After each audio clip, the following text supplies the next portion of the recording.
আসসালামু আলাইকুম সবাইকে। আমি ইসরাফিল সর্দার অভিক। স্কুল ম্যাথমেটিক্স ইউটিউব চ্যানেলের পক্ষ থেকে নবম শ্রেণীর বিজ্ঞান বইয়ের প্রথম অধ্যায় বল, চাপ ও শক্তি এর আমরা আজকে দেখব হচ্ছে চাপ, তরলের ভেতরে চাপ, আর্কিমিডিসের সূত্র আর প্লবতা। তো আশা করি তোমরা সবাই ভালো আছো। এর আগের ক্লাস পর্যন্ত হচ্ছে আমরা অভিকর্ষ বল নিয়ে আলোচনা করেছিলাম। তো আজকের ক্লাসটা খুবই মজার হবে, কনসেপ্টটা খুবই মজার। আই হোপ তোমাদের বুঝতে কোনো সমস্যা হবে না, আর আমি চেষ্টা করব যেন প্রত্যেকটা টপিক তোমরা বুঝতে পারো। সবার আগে আমি যদি তোমাকে চাপের কথা বলি, আগে ডেফিনেশন না দিয়ে ধরো এরকম চিত্র দিই। আমরা কিন্তু প্রায় আমাদের ডেইলি লাইফে এই কথা বলে থাকি যে অনেক চাপের মধ্যে আছি, অনেক চাপ, চাপ নিতে পারতেছি না, তাই না? ডিপ্রেশন, চাপ, এই কথাগুলো আমরা কিন্তু বলে থাকি। ডিপ্রেশন যদিও আলাদা ব্যাপার, বাট আমরা বলে থাকি অনেক প্রেসারে আছে। স্টুডেন্টরা বলে যে তারা পড়ালেখার প্রেসারে আছে, যারা মনে করো যে জব করে তারা বলে যে হচ্ছে এই চাকরির বিভিন্ন কাজের প্রেসারে আছে। আর ইউনিভার্সিটি লাইফে যারা আছি আমরা, তারা তো সবকিছুর চাপেই থাকি, সবকিছু মিলায়। আচ্ছা, family problem, family pressure, academic pressure, career pressure, আর যদি তোমাদেরকে পড়াই সেই প্রেসারও থাকে একটা। আচ্ছা, ব্যাপার না। তো এখন আমি তোমাকে যদি জিজ্ঞেস করি, তাহলে এই যে আমরা ডেইলি রুটিনে একটা চাপ ওয়ার্ডটা ইউজ করে থাকি, এই চাপটা দিয়ে আসলে কি বোঝায়? মানে জিনিসটা কি চাপ? মানে এই যে আমাকে বলা হচ্ছে আমাকে চাপ দিও না এত। ধরো কেউ কাউকে ফোর্স করতেছে অনেক। এই দেখো আমি একটা এখানে দুইটা ওয়ার্ড উচ্চারণ করছি, একটা ফোর্স। এই কথাটা আমার লাগবে যে কাউকে অনেক ফোর্স দিলে সে বলে আমাকে এত প্রেশার দিও না, তাই না? কাউকে জোর করে, কাউকে দিয়ে জোর করে কিছু করাতে চাইলে কিন্তু এই কথাগুলো কেউ বলে, অনেকেই বলে। তো দেখো এটা হচ্ছে একাডেমিক প্রেশার, যেটা তোমরা এখন পার করতেছো, কারণ ফার্স্ট অফ অল তোমরা জানোই না যে তোমাদের আর একাডেমিকটা তোমাদেরকে কিভাবে নিয়ে যে শেষ করবে সেটা জানো না। আর এটা দেখো, এটা হচ্ছে কাজের প্রেশার। তো এখন তোমাকে আমি আরেকটা জিনিস দেখাই। না, এটা একটু পরে দেখাই। হ্যাঁ, এখন তোমাকে আমি একটা কোশ্চেন জিজ্ঞেস করি। কি কোশ্চেন জিজ্ঞেস করবো জানো? ধরো তোমার কাছে তোমাদের খুবই ফেভারিট একটা খাবারের নাম আমি বললাম, সেটা কি জানো? করলার জুস। করলার জুস। এখন তোমরা বলতেছো ভাইয়া পড়াচ্ছেন প্রেসার মানে চাপ, করলা, করলার জুস। হ্যাঁ, একে তো বিজ্ঞান, বিজ্ঞানের মধ্যে পড়াচ্ছে হচ্ছে চাপ, এখন এখানে করলার জুস আবার কিভাবে আসলো আর এটা কিভাবে সবার ফেভারিট হলো? আচ্ছা, ফার্স্ট অফ অল করলা জুস কারোই ফেভারিট না, আমিও জানি, এই কারণে এটা বললাম। এখন তোমার কাছে করলা জুস আছে হচ্ছে পুরা এক গ্লাস, এক গ্লাস, ঠিক আছে? পুরা এক গ্লাস। এখন কথা হচ্ছে এই এক গ্লাস করলা জুস তোমাদের শেষ করতে হবে, শেষ করতে হবে। এখন তোমরা কয়জন আছে জানো? তোমরা আসলে হচ্ছে এখানে 5 জন।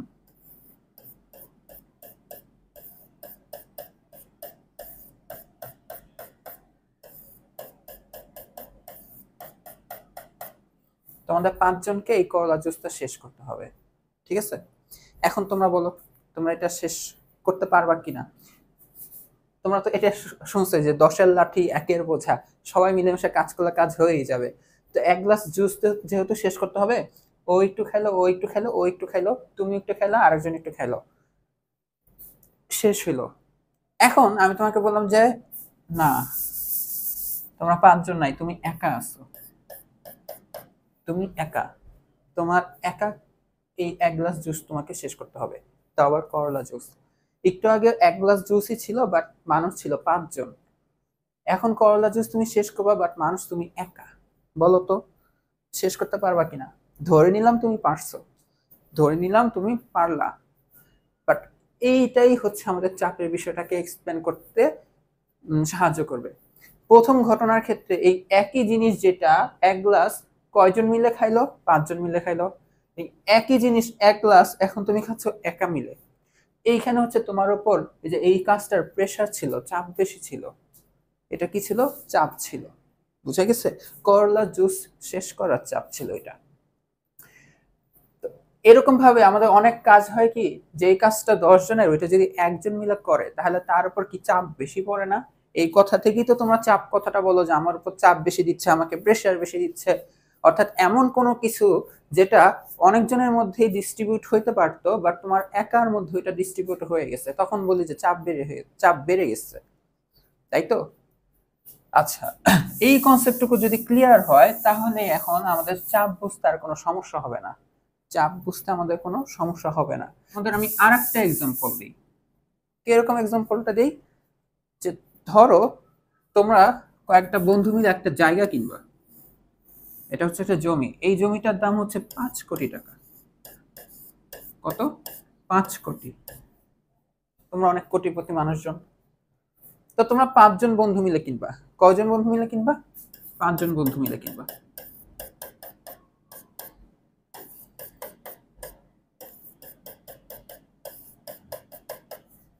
তো এখন বলো তাহলে তোমাদের এক একজনকে কত টাকা দিতে হবে? এক একজন দেবে হচ্ছে 1 কোটি টাকা। এক একজন দেবে হচ্ছে 1 কোটি টাকা। এখন কথা হচ্ছে যে আমি বললাম যে না, তুমি এই জায়গাটাই কিনবা, 5 কোটি টাকা দিয়ে কিনবা, বাট মানুষ হচ্ছে তোমরা একজন, অর্থাৎ তুমি একা। তাহলে এখন বলো তোমার কত টাকা দিতে হবে? তোমাকে বেশি দিতে হবে না? এখন 5 কোটির পুরোটাই তোমাকে দিতে হবে। আগের বার ছিল তোমাকে 1 কোটি দিতে হচ্ছিল, আর এখন 5 কোটির 5 কোটি তুমি দিবা। এখন দেখো এখানে তোমার টাকা দেওয়ার প্রেশার আগের তুলনায় এখন তোমার টাকা দেওয়ার প্রেশার কত? আগের থেকে বেশি না? এই যে কথাগুলো দেখো, যে প্রেশার, চাপ, যেটা সবাই মিলে করতো সেটা তুমি একা করতেছো। বুঝে গেছে? একটু আজানের ব্রেক দিই। তো যেটা বলছিলাম যে তোমরা 5 জন মিলে যে কাজটা করতা, এখন তুমি যদি একা সেই কাজটা করো তাহলে তুমি তখন নিজে অটোমেটিক বলবে যে আমার এত প্রেশার কেন, আমার এত চাপ কেন। বিজ্ঞানের ভাষায় প্রেশার জিনিসটা কিছুটা এভাবেই ডিল করে, কিছুটা এভাবেই ডিল করে, বাট এইখানে প্রেশার কিভাবে ডিল করবে জানো? তো যেটা দেখো এখানে এভাবে ডিল করবে, তোমরা আগে এই বল সম্পর্কে জানছো। এই বল সম্পর্কে তোমরা জানছো কিনা বলো? বল হচ্ছে কি, যা স্থির বস্তু প্রক্রিয়া করে তাকে গতিশীল করে অথবা করতে চায়, অথবা কোনো গতিশীল বস্তুর উপর ক্রিয়া করে তার গতির দিক পরিবর্তন করে বা করতে চায়, তাকে আমরা বল বলি, তাই না? তো বল, আমি তোমাকে এখানে দাঁড়া করে নিয়ে আসলাম, ক্যামেরার ভিতর থেকে এভাবে নিয়ে আসলাম, বললাম যে এখানে বল দাও, তো ধরো এই বোর্ডে তুমি বল দিবা। তুমি কি করবা জানো? তোমার হাতে আমি কিছু যেহেতু না দিচ্ছি না, তোমাকে বল দিতে বলতেছি, তুমি খুব বেশি হলে বোর্ডটাকে এরকম ধাক্কা দিবা। এখানে কয়েকটা জিনিস হচ্ছে, তুমি বোর্ডটাকে যে ধাক্কা দিচ্ছ সেটাই হচ্ছে বল, যেটা আমি তোমাকে বল দিতেই বললাম। এখন তুমি এই বোর্ডের যে কোনো একটা জায়গা জুড়ে এই বলটা দিচ্ছ, যে কোনো একটা জায়গা জুড়ে বলটা দিচ্ছ। বুঝে গেছে? তুমি এই জায়গা, তুমি ধরলা যে এই বোর্ডটাকে ছুবা না, না ছুঁয়ে তুমি বল দিচ্ছ হাত দিয়ে, এটা জীবনেও পারবা না। এখন তুমি ফু দিয়ে যদি দাও, ওইটা আলাদা কনসেপ্ট, তোমার এত শক্তিও নাই ফু দেওয়ার। ফু দিলেও ফুটা এসে এই বোর্ডের একটা জায়গা বা জায়গা জুড়ে অ্যাপ্লাই হবে, ওই কনসেপ্টটা বাদ। তো হাত দিয়ে যেহেতু দিচ্ছ, তুমি যখন হাত দিয়ে এরকম বোর্ডে বল দিবা, তোমার হাত কিন্তু বোর্ডের একটা নির্দিষ্ট এরকম জায়গা জুড়ে, এটা তোমার হাতের এরকম ছাপ, এই জায়গা জুড়ে তুমি বল দিচ্ছ। তো যেটা আসলে বলতে চাচ্ছি, বল আসলে কোনো না কোনো জায়গা জুড়ে ক্রিয়া করে, অর্থাৎ বল কোনো তলের উপর অ্যাপ্লাই হয় বা প্রয়োগ হয়। বল সবসময় কোনো তলের উপর কি হয়? প্রয়োগ হয়। কোনো না কোনো তলে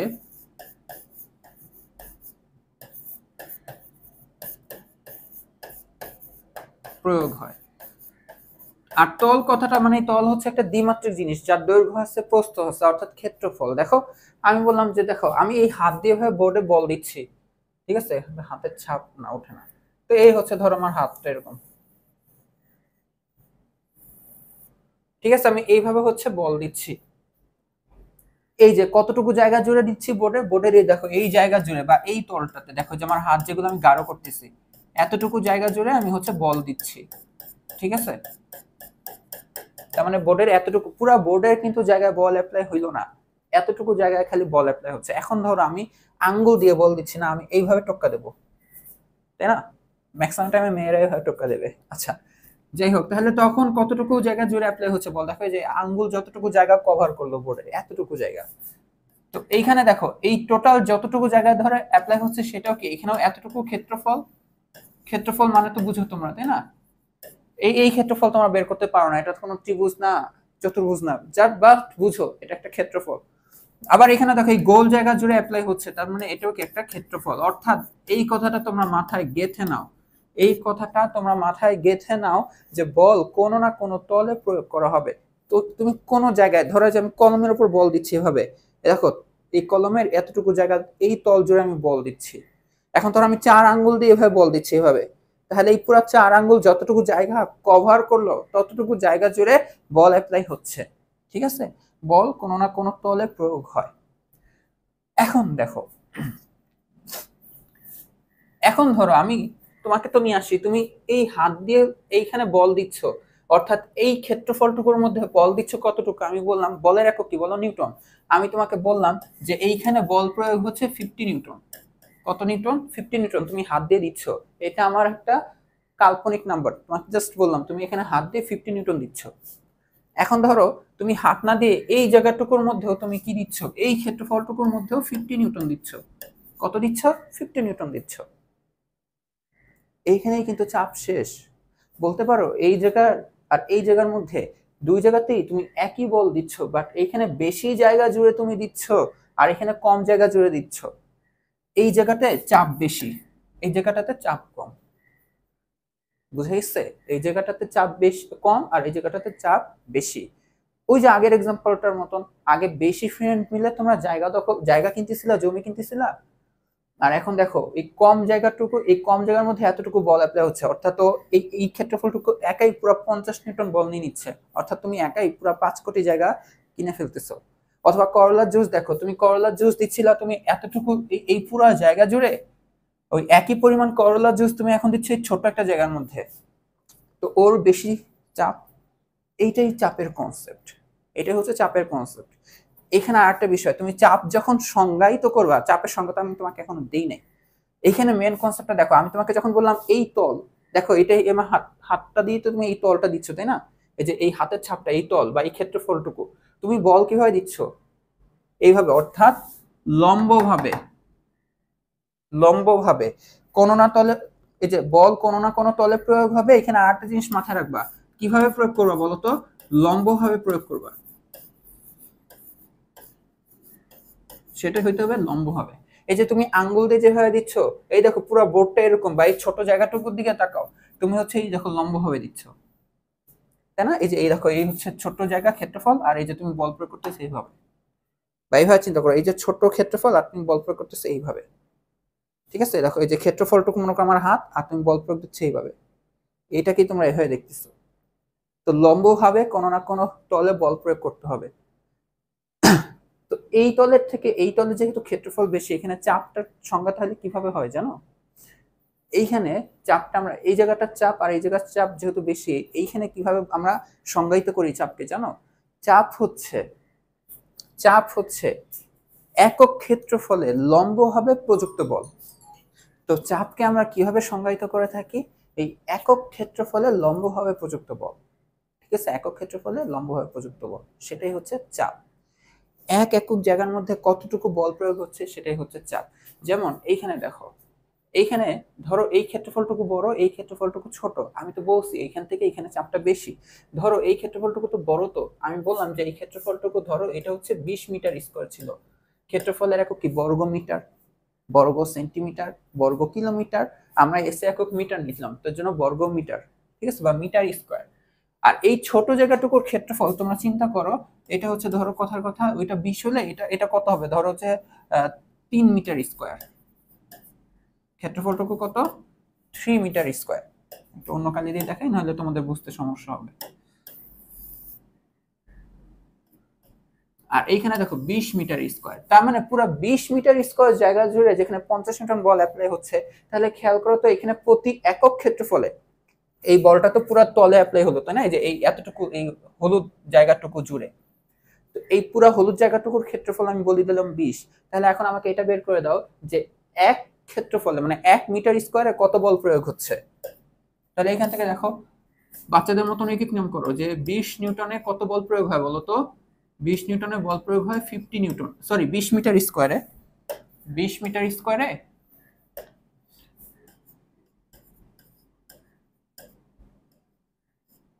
50 নিউটন বল প্রয়োগ হয়। তাহলে আমাকে বলো 1 মিটার স্কয়ারে কত বল প্রয়োগ হবে? 50/20 নিউটন। দেখো কাটাকাটি করলে এটা কত আসবে?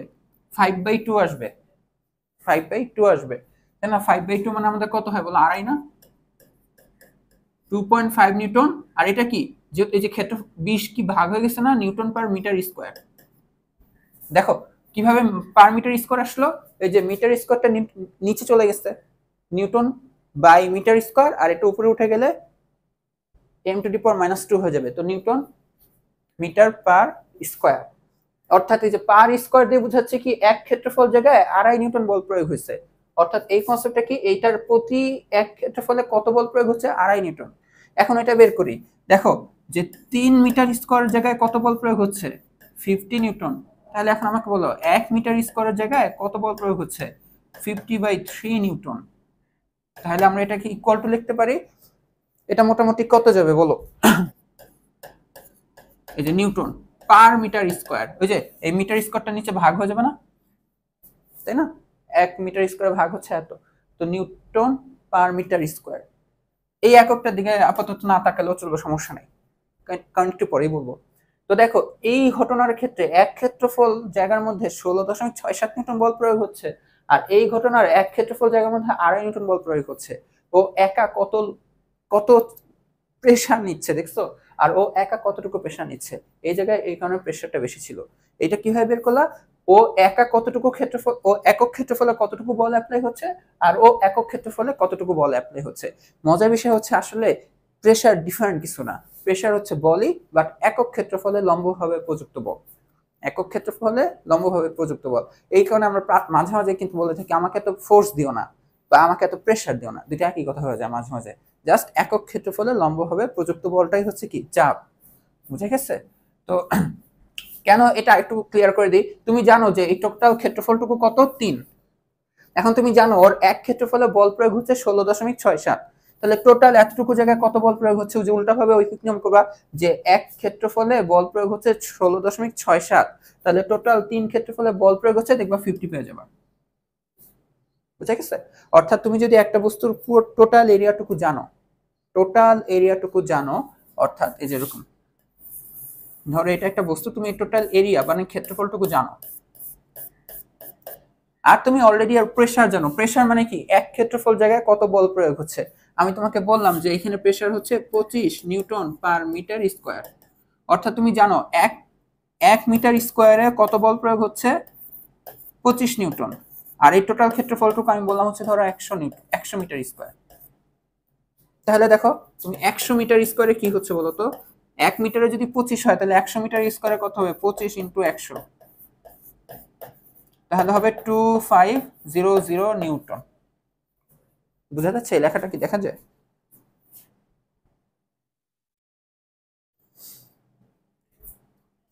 আচ্ছা নিচে লেখাটা লেখা যাচ্ছে না, এটা তোমরা বুঝো, 25 ইন্টু 100 মানে কত হবে, 2500। বুঝা গেছে? এইভাবে হচ্ছে আমাদের প্রেসার জিনিসটা বা চাপ জিনিসটা বোঝা যায়। তুমি টোটাল ক্ষেত্রফলটুকু জানো আর চাপ জানো, তাহলে 1 নিউটন 1 মিটার স্কয়ারে এত নিউটন বল অ্যাপ্লাই হচ্ছে, এটাই তো চাপ, তাহলে টোটাল ক্ষেত্রফলটুকু জানলে হয়ে যায়। তো এখন দেখো, আই হোপ তোমাদের চাপের ডেফিনিশন বলতে সমস্যা হবে না। তার আগে আরেকটু তোমাদের একটু বাস্তব উদাহরণ দেই, যে দেখো এটা হচ্ছে একটা ব্যাগ, আর এই ব্যাগটা ডিফারেন্ট মনে হচ্ছে, আসলে গুগল থেকে ছবি আমি সেম পাচ্ছিলাম না। মনে করো এই ব্যাগ আর এই ব্যাগটা সেম, মানে যে এতটুকু, এই বডিটা আর এই বডিটা একই একই ব্যাগ, বাট এই জায়গাটুকু দেখো, এই জায়গাটা চিকন আর এই জায়গাটুকু মোটা, অর্থাৎ হ্যান্ডেলটা, ব্যাগ একই বাট হ্যান্ডেলটা ডিফারেন্ট। ব্যাগ একই মনে করো, খালি এই হ্যান্ডেলটা চিকন আর এই হ্যান্ডেলটা মোটা। এখন আমি তোমাকে দুইটা ব্যাগই দিলাম, দিয়ে বললাম যে ক্যারি করো, আর ভেতরে ইয়া আছে, ধরো ভেতরে জিনিসপত্র আছে, তোমার কি মনে হয় তুমি কোন ব্যাগটা নিয়ে কমফোর্টেবল থাকবা, কি মনে হয়, এই চিকনটা নিয়ে না মোটাটা নিয়ে, বলতে পারো? তুমি কিন্তু এই মোটাটা নিয়ে কমফোর্টেবল থাকবা, চিকনটা নিয়ে কমফোর্টেবল থাকবা না। কেন থাকবা না জানো? এই যে বলে চাপের কারণে তুমি থাকবা না, এই চাপের কারণেই থাকবা না। কারণ দেখো, যেহেতু ব্যাগের ভেতরে কি আছে বলতো, ব্যাগের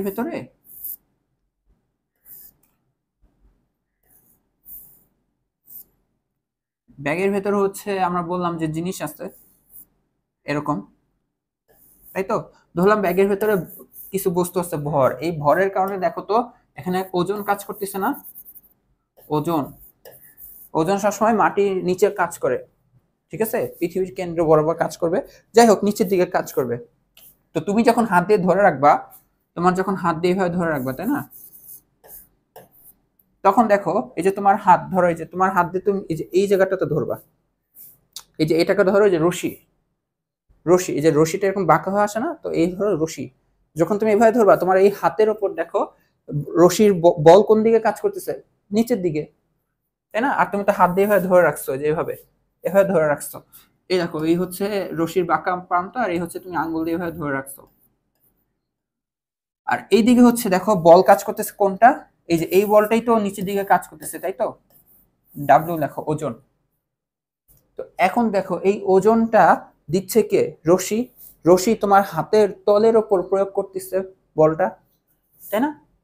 এই বলটাই তো রশি দিচ্ছে, কারণ নিচের দিকে যত বল, দেখো যত বেশি ভারী বস্তু দিবা তত বেশি তোমার কষ্ট হবে, কারণ তত বেশি ভারী বস্তুর কারণে তত বেশি ওজন নিচের দিকে কাজ করবে, তো তোমার হাতে কিন্তু বেশি বল প্রয়োগ করবে। বুঝে গেছে? তো বাট এইটা যদি চিকন হয়, এই যে এইটা রশিটা যদি চিকন হয়, তাহলে তোমার হাতে খুব কম জায়গায় অ্যাপ্লাই হবে, মানে তোমার হাতে খুব কম জায়গার উপর প্রয়োগ হবে।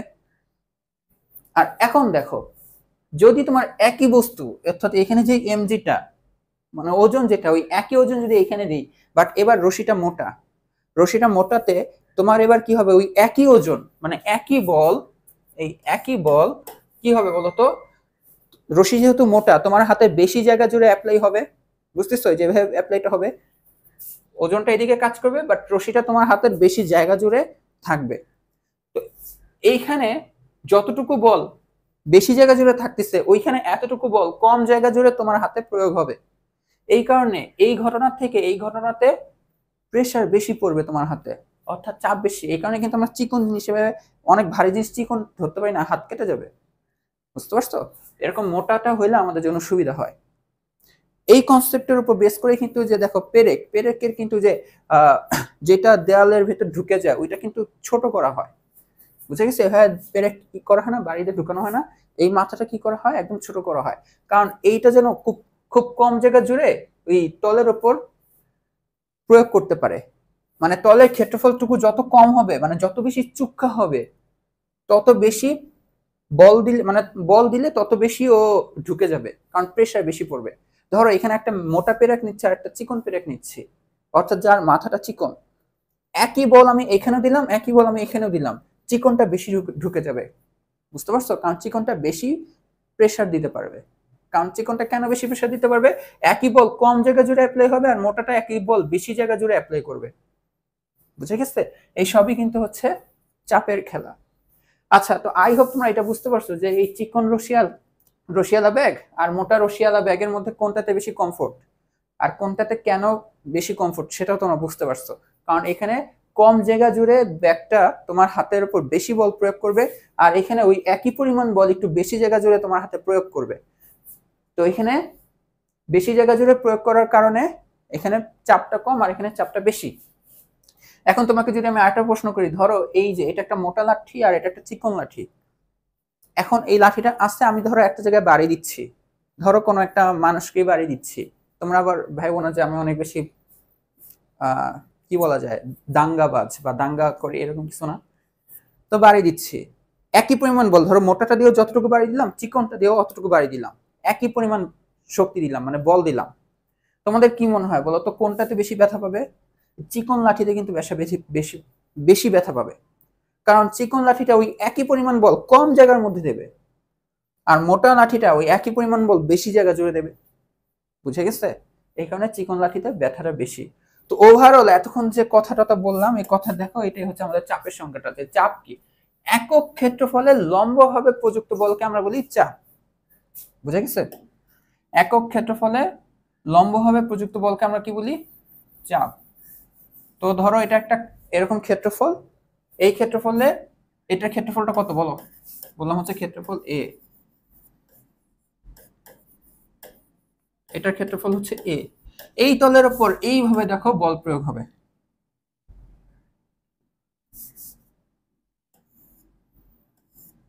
এই যে কেউ ধরো উপর থেকে এভাবে বল প্রয়োগ দিচ্ছে, ঠিক আছে? কত বল দিচ্ছে? এফ পরিমাণ বল। তো এই বলটা ধরো এই যে টোটাল এটা জুড়ে আছে, দেখো তলের কি লম্ব না? তলের কিন্তু লম্ব। তাহলে হচ্ছে আমাদের চাপ কি লিখতে পারি বলতো? চাপ যদি হয় আমাদের পি, প্রেসার, তাহলে প্রেসার হবে কি একক ক্ষেত্রফল। যখন যারাই একক ক্ষেত্রফল হয় তারা কি হয়, নিচে ভাগ আকারে চলে আসে। তাহলে চাপ হচ্ছে আমাদের F by A, F by A. বুঝে গেছে? আমরা কিন্তু এই যে সূত্র ছাড়াই কিন্তু এটা বের করছি। এই দেখো, এটা কি 50, আর নিচে দেখো ক্ষেত্রফলটুকু ছিল যে 20 মিটার স্কয়ার জায়গায় 50 নিউটন বল প্রয়োগ হচ্ছে। দেখো উপরে 50 নিচে 20, অর্থাৎ উপরে বল আর নিচে ক্ষেত্রফল। বুঝে গেছে? এই হচ্ছে F/A। আর একক কি হবে বলতো? বলের একক নিউটন, নিচে ক্ষেত্রফল কি মিটার স্কয়ার। তো মিটার স্কয়ারটাকে তুমি যদি উপরে লেখো তাহলে পাওয়ারগুলা বিপরীত চিহ্নে হয়ে যায়। নিচের পাওয়ার বিপরীত চিহ্ন, এখানে কি m স্কয়ার ছিল অর্থাৎ নিচে m এর পাওয়ার +2 ছিল, এখন m এর পাওয়ার -2 হয়ে যাবে। বুঝে গেছে? এইটাই হচ্ছে যে আমাদের চাপের সংজ্ঞা। আর তুমি যদি চাপ সম্পর্কে জানো, যে ধরো কোন একটা বস্তু, এখন আমি তোমাকে যদি এরকম একটা एग्जांपल দিই, যে এরকম एग्जांपल দিচ্ছি, যে ধরো একটা বস্তুর ক্ষেত্রফল তোমাকে আমি দিয়ে দিচ্ছি, যে ক্ষেত্রফল হচ্ছে ধরো কথার কথা 70 বর্গমিটার। আচ্ছা 70 বর্গমিটার। আর এই ক্ষেত্রফল জুড়ে তুমি চাপ দিচ্ছ, ক্ষেত্রফল জুড়ে না, চাপ তো হয় একক ক্ষেত্রফলে। আচ্ছা যাই হোক, তো তুমি এবার চাপ জানো না, চাপ না, তোমাকে সেকেন্ডে দিই। এখন ধরো তুমি এখানে বল জানো, এই ক্ষেত্রফলে কত বল প্রয়োগ হচ্ছে, বলটা জানো। বল হচ্ছে ধরো 20 নিউটন, 20 নিউটন। ওইখানে মিটার স্কয়ার লিখলে ভালো হতো। তাহলে দেখো এখানে এই জায়গায় তুমি চাপ বের করে ফেলতে পারবা। চাপ কি হবে জানো? পি কষ্ট আসবে আমাদের F/A। পি আসবে আমাদের F/A। একক ক্ষেত্রফলে কতটুকু বল প্রয়োগ হলো সেটাই হচ্ছে চাপ। লম্ব হবে কতটুকু বল প্রয়োগ করা হচ্ছে। তাহলে এই F এর মান কত? 20, আর A এর মানটা কত হচ্ছে? 70। তো এইটা আসবে কি আমাদের বলতো? Newton per metre square. এটা ক্যালকুলেট করে দেখবা, যা আসে সেটাই হচ্ছে তোমার অ্যানসার। ঠিক একইভাবে এখন ধরো আমি তোমাকে যদি উল্টাই দিই, উল্টাই দিলে, তোমাকে উল্টে দেবো না, মানে ম্যাথ একটা যদি উল্টাই দিই, যে এরকম, যে एग्जांपल 2, হ্যাঁ एग्जांपल 2 হচ্ছে, এবার তুমি জানো যে একটা জায়গায় কতটুকু চাপ আছে। তুমি জানো যে একটা জায়গায় আমি তোমাকে চাপ দিয়ে দিচ্ছি, চাপ 2.5 newton per metre square, 2.5 newton per metre square. ঠিক আছে? অর্থাৎ তুমি জানো এক ক্ষেত্রফল জায়গায়, মানে 1 বর্গ মিটার জায়গায় 2.5 নিউটন বল প্রয়োগ হয়েছে। এখন তুমি ওই জায়গার ক্ষেত্রফলও জানো, টোটাল ক্ষেত্রফলটুকু জানো। এ হচ্ছে 10 মিটার স্কয়ার বা বর্গ মিটার। দেখো তুমি জানো 1 মিটার স্কয়ার জায়গায় যদি 2.5 নিউটন বল প্রয়োগ হয়, তাহলে 10 মিটার স্কয়ার জায়গায় কত বল প্রয়োগ হয়? বাচ্চাদের ঐকিক নিয়ম গুণ করলেই হয়। এমনিতেও দেখো আমরা চাপের ফর্মুলা দিয়ে বের করে ফেলবো। তাহলে হচ্ছে দেখো প্রযুক্ত বল, মানে কত বল প্রয়োগ হচ্ছে ওই ক্ষেত্রফলে। বল তো কোনো না কোনো তলে বা ক্ষেত্রফলে প্রয়োগ হয়, ওইটাই। তো প্রযুক্ত বল F ইকুয়াল টু হোয়াট? এটা দেখো আমরা জানি কি P ইকুয়ালস টু হচ্ছে F/A। তাহলে F ইকুয়ালস টু হবে হচ্ছে PA বা AP, যে যেটা বলো সমস্যা নাই। P এর মান কত? P এর মান হচ্ছে, যে এটা হচ্ছে P, তাই না? 2.5। ক্ষেত্রফলের মান কত? 10। এটা কি আসবে? বলের একক নিউটন। বলের একক কি? নিউটন। বা এই যে নিউটন মিটার স্কয়ার আর মিটার স্কয়ার গুণ করলে, এই যে পার মিটার স্কয়ার কাটাকাটি, যে শুধু নিউটনই হবে। আচ্ছা তো এটা কত আসবে দেখো তো? 25, তাই না? 25 নিউটন। এই হচ্ছে আমাদের চাপ আর বলের মধ্যকার সম্পর্ক। এখন দেখো আমরা একটা ম্যাথ করি। কিরকম ম্যাথ? যে ধরা যাক তোমার ভর 50 কেজি, তোমার শরীরের এক পাশের ক্ষেত্রফল, শরীরের এক পাশে বলতে এই যে এটা বোঝানো, মানে তোমার বডির এইটা না, ঠিক আছে, হয় সামনেরটা না হয় পেছনেরটা, মানে এরকম ক্ষেত্রফলটা। ধরো আরেকটু সোজা ভাষায় বলি, তুমি হচ্ছে বালুর উপর শুয়ে পড়ছো চিত হয়ে, তারপর কি বালুতে এরকম একটা ছাপ পড়বে না? হ্যাঁ তুমি দেখতে এমন না, তাও আচ্ছা একটা ভালো চিত্র আঁকি নাকি? কি বলবো চিত্র আঁকতে যে আমার এত,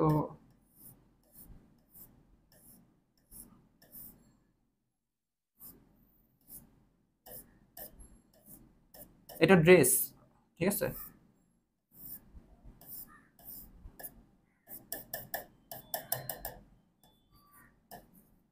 তো এইটা হচ্ছে দেখো, হয় সামনের পাশ বা পিছনের পাশ। তুমি বালিতে শুয়ে পড়ছো বা মাটিতে শুয়ে পড়ছো রং মাখায়, তো মাটিতে এরকম কি ছাপ পড়বে না? এই ছাপ দিয়ে তুমি হচ্ছে টোটাল ক্ষেত্রফলটুকু জানো। এই টোটাল ক্ষেত্রফল, এই যে টোটাল কতটুকু জায়গা জুড়ে তোমার বডি ছিল, এই ক্ষেত্রফলটুকু জানো। যে এটা কত বলো তো? এই ক্ষেত্রফল হচ্ছে আমার 0.5 মিটার স্কয়ার। বুঝে গেছে? আচ্ছা এখন বললো তোমার দুই পায়ের তলার ক্ষেত্রফল, অর্থাৎ যে পায়ের পাতা যেটা বা জুতা তুমি যে পরো, তোমার পা যে দেখতে যে এরকম হয়, তো এই পাকে এরকম যদি সোজা করে দাও, সোজা করে দিলে কিরকম হয় দেখতে, এরকম না? এই যে এরকম। এই পায়ের পাতার ক্ষেত্রফল দেওয়া, এটা বুড়ো আঙ্গুল ছিল, আচ্ছা যাই হোক 4টা আঙ্গুল হয়ে গেছে, সমস্যা নাই। হ্যাঁ, এই যে এই পায়ের পাতার ক্ষেত্রফল, এই ক্ষেত্রফলটুকু তোমাকে দেওয়া, এটা হচ্ছে 0.03 মিটার স্কোয়ার, 0.03 মিটার স্কোয়ার। এখন কথা হচ্ছে তুমি চিত হয়ে শুয়ে থাকলে মেঝেতে কত বল, কত চাপ প্রয়োগ করবে, আর দাঁড়ায় থাকলে কত চাপ প্রয়োগ করবে? দেখো সুন্দর একটা প্রশ্ন।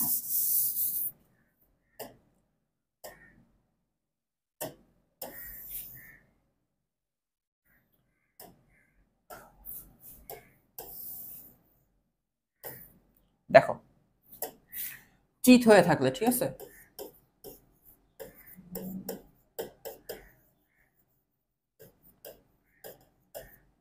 দেখো যেহেতু তুমি চিট হয়ে আসছো, তুমি মাটিতে কত বল প্রয়োগ করতেছো, মাটির এতটুকু ক্ষেত্রফল দখল করে রাখছো তুমি, তুমি মাটির এতটুকু ক্ষেত্রফলে কতটুকু বল দিচ্ছ? আমরা সবসময় ওজনের সমান বল দিই মাটিতে, কত বল দিই? ওজনের সমান বল দিই। তাহলে দেখো আমরা বলতে পারি যে প্রযুক্ত বল কতটুকু, এই যে পুরা এতটুকু ক্ষেত্রফলে আমরা কতটুকু বল দিচ্ছি মাটিতে, আমরা বল দিচ্ছি হচ্ছে, যদি এটা এফ হয় এটা হবে আমাদের ওজনের সমান, অর্থাৎ এমজি। অর্থাৎ এম কত, দেখো ভর, তোমার ভরটা দেওয়া প্রশ্নে 50 × 9.8, এটা হচ্ছে কি নিউটন। এটা কত আসে দেখো তো, 490 নিউটন। আচ্ছা, আর ক্ষেত্রফলটুকু দেখো,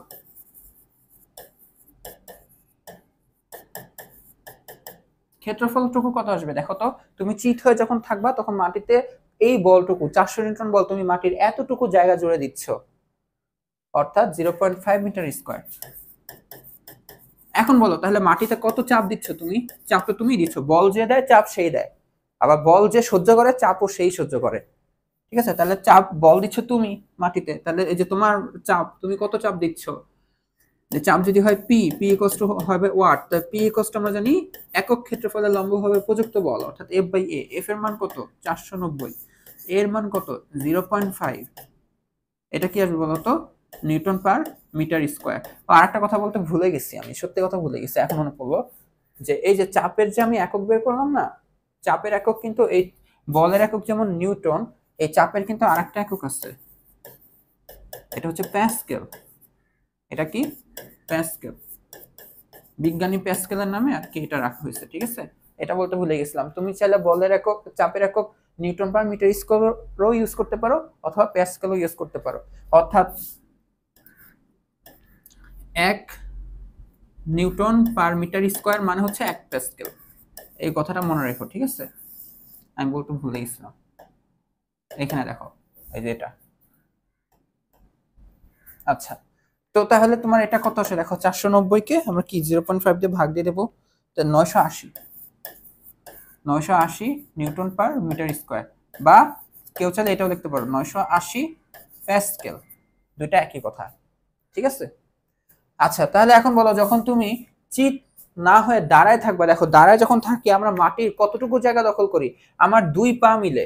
আচ্ছা, এখানে পায়ের ক্ষেত্রফল, হ্যাঁ 2 পায়ের ক্ষেত্রফল একসাথে দেওয়া, এখানে 2 পায়ের ক্ষেত্রফলটা একসাথে দেওয়া। যদি 1 পায়ের ক্ষেত্রফলে এটা হইতো, আমি তো মাটিতে 2 পা দিয়ে দাঁড়ায় থাকি, 2 পা এতটুকু জায়গা দখল করে, এখানে 2 পায়েরটা দেওয়া, বাট বলতেছি 1 পায়েরটা দেওয়া থাকলে তাহলে আমাদের ক্ষেত্রফল দ্বিগুণ করে দিতে হইতো, বুঝে গেছে? আমাদের ক্ষেত্রফল কি করে দিতে হইতো? দ্বিগুণ করে দিতে হইতো। যাই হোক, এখানে 2 পায়ের তলার ক্ষেত্রফল একসাথে দেওয়া, তো আমরা যখন দাঁড়ায় থাকি তখন তো আমরা মাটির এতটুকু জায়গা দখল করে থাকবো, তাহলে তখন এটা কিন্তু তোমরা করবা, তাহলে কি করবা? এমনি তোমাদের বইও করে দেওয়া আছে। তো প্রযুক্ত বল এখনো সেমই থাকবে, তাই না? তোমার ওজন তো আর চেঞ্জ হয়ে যায় নাই, ওজন মানেই তো বল, এই বল এইটাই। ক্ষেত্রফল এখন ইউজ হবে 0.03। এরপর হচ্ছে এই সূত্র দিয়ে তুমি ডাটাটা বের করে ফেলবা। আই হোপ তোমরা বুঝতেছো চাপের বিষয়টা। আচ্ছা, তোমরা কি জানো পানির নিচেও কিন্তু অনেক চাপ কাজ করে? এরকম, তোমরা যারা নদীতে বা পুকুরে নামছো সাঁতার কাটতে, তারা যখন একটু গভীরে যাবা, দেখবা যে তোমার কান টান এগুলো কিন্তু একটা অন্যরকম একটা চাপ সহ্য করতেছে। সুইমিং পুলে নামলেও কিন্তু সেম হয়।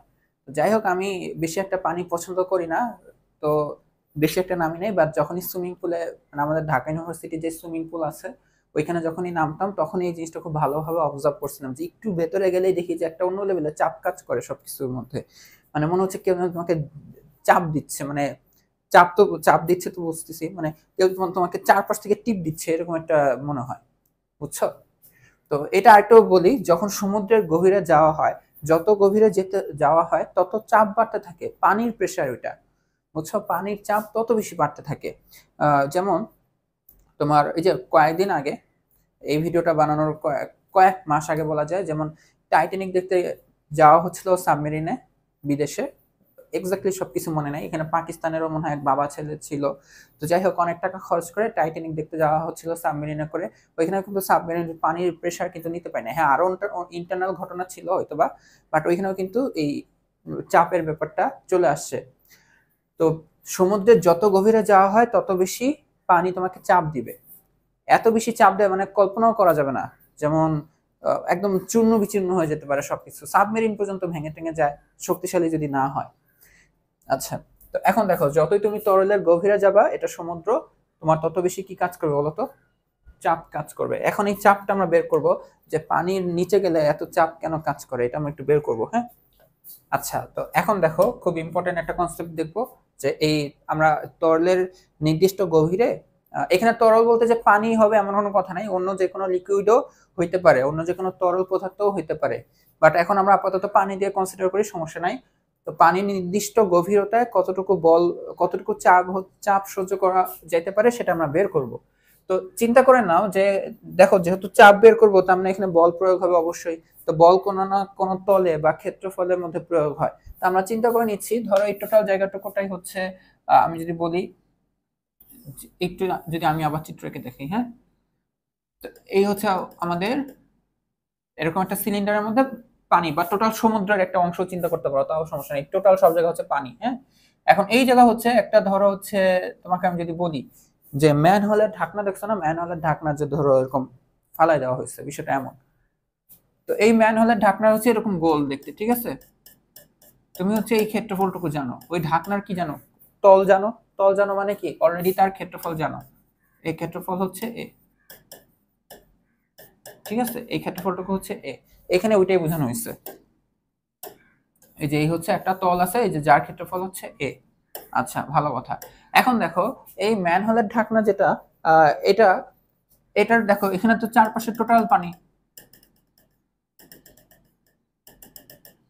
এরকম তো পানি আর পানি। তো ধরো নাও এই যে এই ঢাকনা, এই ঢাকনাটার উপরে দেখো এই এই যে এই তল, এই যে এখানেও দেখো পানি থাকবে, এই পানিগুলো কিন্তু একদম উপর পর্যন্ত, অর্থাৎ এই যে যতটুকু আমাদের এই পানির যে উপরিতল, এটা হচ্ছে পানির উপরিতল, উপরিতল থেকে শুরু করে এই ঢাকনার উপর, ম্যানহোলের ঢাকনার উপর, এই যে এতটুকু অঞ্চল জুড়ে দেখো কিছু পানি থাকবে, বুঝে গেছে? তো ম্যানহোলের ঢাকনায় এতগুলা পানি সহ্য করতেছে, আর এতগুলা পানির কি ভর আছে, ভর আছে মানে মানে কি ওজন আছে, তাই না? এতটুকু পানি কি আছে, ভর আছে, ভর আছে মানে কি আছে, ওজন আছে। তার মানে ও কিন্তু সমানে, এই ম্যানহোলের ঢাকনাটা সমানে এই যে এখানে বল অনুভব করবে নিচের দিকে, বুঝে গেছে? সমানে কি অনুভব করবে, বল অনুভব করবে। কি কারণে বল অনুভব করবে তোমরা বুঝতে পারতেছো? যে ম্যানহোলের ঢাকনা, ও তো তল, ওই তলের উপর কিছু পানি, অনেকগুলো পানি আছে, একদম কতটুকু পানি আছে, একদম যত উপরের পর্যন্ত পানি আছে, ঠিক আছে? এই এতটুকু একদম উপরিতল থেকে শুরু করে ম্যানহোলের ঢাকনা পর্যন্ত ওই যতটুকু ক্ষেত্রফল জুড়ে পানি নিতে পারে, সোজা ভাষায় বলতে গেলে এই আয়তনটুকু জানতে হবে। এই এটা কি বলতো, আয়তন। তো এইটাকে বোঝানোর জন্য তোমাদের বই এখানে ছোট্ট আরেকটা সিলিন্ডার রাখছে, এখানে কিন্তু তোমাদের বই ছোট্ট আরেকটা সিলিন্ডার রাখছে। তোমরা কিন্তু আমার ভাবো না যে সিলিন্ডার ডুবানো হয়েছে, হ্যাঁ সিলিন্ডার ডুবানো চিন্তা করলে আরো ভালো সুবিধা, বাট এই জন্য আমি তোমাদের জন্য এখানে কোনো কমপ্লিকেটেড কিছু না আসে, এই কারণে আমি ম্যানুয়ালের ঢাকনা দিয়ে বুঝলাম, আর উপরে হচ্ছে পানি আছে। আচ্ছা, তো এখন তাহলে আমরা কয়েকটা জিনিস ক্লিয়ার। কি ক্লিয়ার? যে ম্যানহোলের ঢাকনার ক্ষেত্রফল এতটুকু, আর ওই ম্যানহোলের ঢাকনাতে কত বল প্রয়োগ হচ্ছে, যতটুকু পানি আছে। বাট পানি কতটুকু আছে বলতো, পানি কতটুকু আছে এটা কিন্তু আমরা সহজে বের করতে পারতেছি না। এটার জন্য এখন আমাদের আয়তনটুকু জানতে হবে, এই আয়তনটুকু ভি জানতে হবে।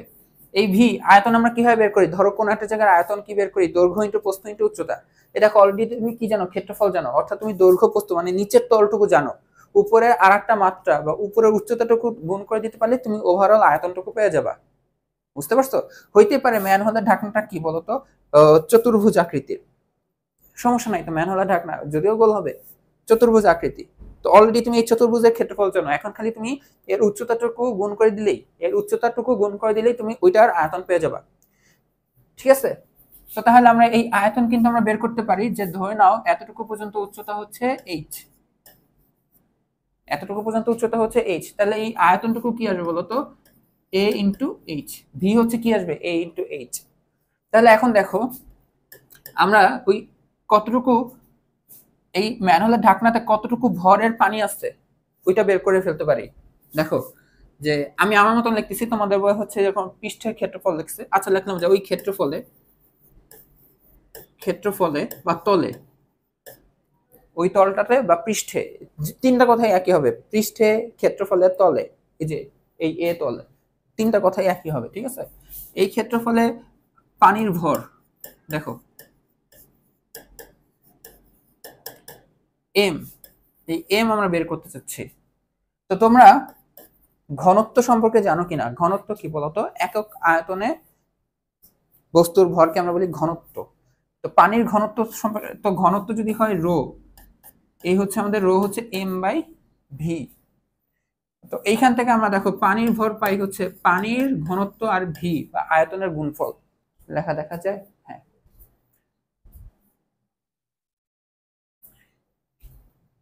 আমরা এরকম তরল পদার্থের ভর পেয়ে যাই তরল পদার্থের আয়তন আর ঘনত্ব গুণ করে। তা আমাদের কতটুকু ভর লাগবে? আমরা এতটুকু ভর জানতে হবে, তো এতটুকুর আয়তনটুকু লাগবে আর এতটুকু ঘনত্বটুকু লাগবে। আর এতটুকুর আয়তন আবার কি হবে বলতো? A H rho.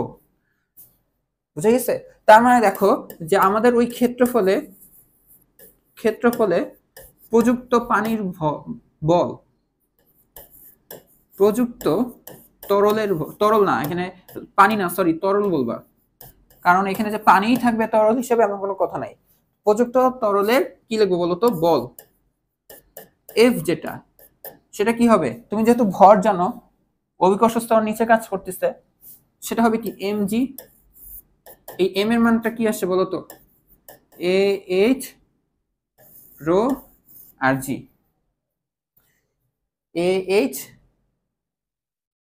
রো আর জি। ঠিক আছে? তো এটা কত আসে? এ এইচ রো আর জি। তো তুমি দেখো তোমার এই যে এই ক্ষেত্রফলে কত বল প্রয়োগ হচ্ছে সেটা তুমি জানো, এফ এর মান। তাহলে এখন আমাকে বলো চাপ কি আসবে? তাহলে চাপ পি যেটা অবশ্যই আসবে এফ বাই এ না? তো এফ এর মান কত আসছে? এ এইচ রো জি, আর এর মানটা তো এই। দেখো এ আর এ কাটাকাটি যে কি আসবে বলো তো? এইচ রো জি। এটাই কিন্তু ইম্পর্টেন্ট।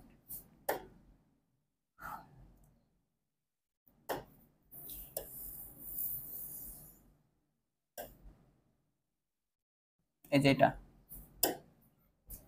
তোমার এইচ গভীরতায় কোন একটা তল যদি থাকে আর তুমি যদি তলের ক্ষেত্রফল জানো, তাহলে ওই তলের উপর কত বল প্রযুক্ত হচ্ছে সেটা তুমি বের করতে পারবা। ওই তলে কতটুকু ভরের পানি আছে, ভর বের করে বল বের করবা, দেন ক্ষেত্রফল দিয়ে ভাগ দিয়ে দিলে ওই বলটাকে তুমি পেয়ে যাবে চাপ।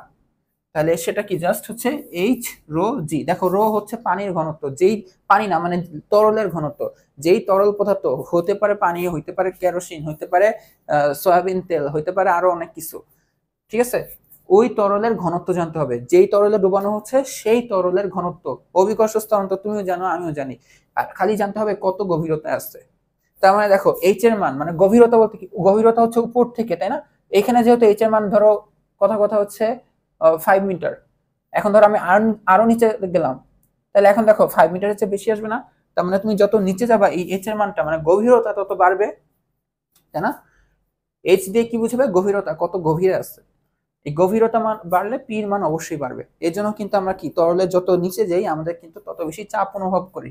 এটা হচ্ছে পানির গভীরতায় চাপ বের করার ফর্মুলা। বুঝে গেছে? আচ্ছা দেখো, এখন আমরা একটা উদাহরণ করব। হ্যাঁ, আচ্ছা, তো এখানে বলা হচ্ছে যে কেরোসিন, এখানে বলো 800 কেজি পার মিটার কিউব। এই কথাটা মানে কি বোঝায়? কেজি পার মিটার কিউব মানে এটা ভর, আর এটা দিয়ে তো বোঝাচ্ছে আয়তন, তাই না? M by V. এটা দিয়ে বুঝে আমাদের ঘনত্ব, তার মানে তোমাকে ঘনত্ব দেওয়া, কেরোসিনের ঘনত্ব দেওয়া, পানির ঘনত্ব দেওয়া, পারদের ঘনত্ব দেওয়া। এখন বলা হচ্ছে এই তিনটা তরলের জন্য 50 সেন্টিমিটার নিচে চাপ কত। আমরা তো জানি যে কোনো তরলের এইচ গভীরতায় চাপ হচ্ছে এইচ রো জি, এইচ রো জি। তাহলে এখন দেখো, আমি যদি কেরোসিনেরটা বের করি, কেরোসিনের জন্য, ঠিক আছে, কেরোসিনের জন্য যদি আমি বের করি, তো কেরোসিনের জন্য দেখো ঘনত্ব দেওয়া কত বলো তো? কেরোসিনের ঘনত্ব কত দেওয়া? 800 kg metre, 800 kg per metre cube. আচ্ছা, এখন কেরোসিনের কত গভীরে যাবা? যেহেতু আমি কেরোসিনের কাজ করতেছি পানি পারদ বাদ, তো এই তিনটা তরলের জন্য 50 সেন্টিমিটার নিচে চাপ কত? তার মানে দেখো, এখন দেখো গভীরতা দেওয়া, গভীরতা যেটা হচ্ছে এইচ, এইচ হচ্ছে 50 সেন্টিমিটার, বাট আমরা সব এসে এককে করব। তাহলে এটা আসবে আমাদের কত? 50। এটা আমরা 100 দিয়ে ভাগ দিতে হবে, 100 দিয়ে ভাগ দিলে এটা আসবে 0.5 মিটার, 0.5 মিটার। তো এখন তাহলে দেখো, সুতরাং চাপ পি, এটা হচ্ছে আমাদের এইচ রো জি। এইচ এর মান কত? 0.5, রো এর মান কত, মানে ঘনত্ব হচ্ছে 800, জি এর মান হচ্ছে 9.8। আর চাপের একক কি পাবা? তুমি প্যাসকেলও লিখতে পারো, নিউটন পার মিটার স্কয়ারও লিখতে পারো, যা পাবা যেটা লেখো কোনো সমস্যা নাই। তো 0.5 ইন্টু 800 ইন্টু 9.8, তো এটা হচ্ছে 3920।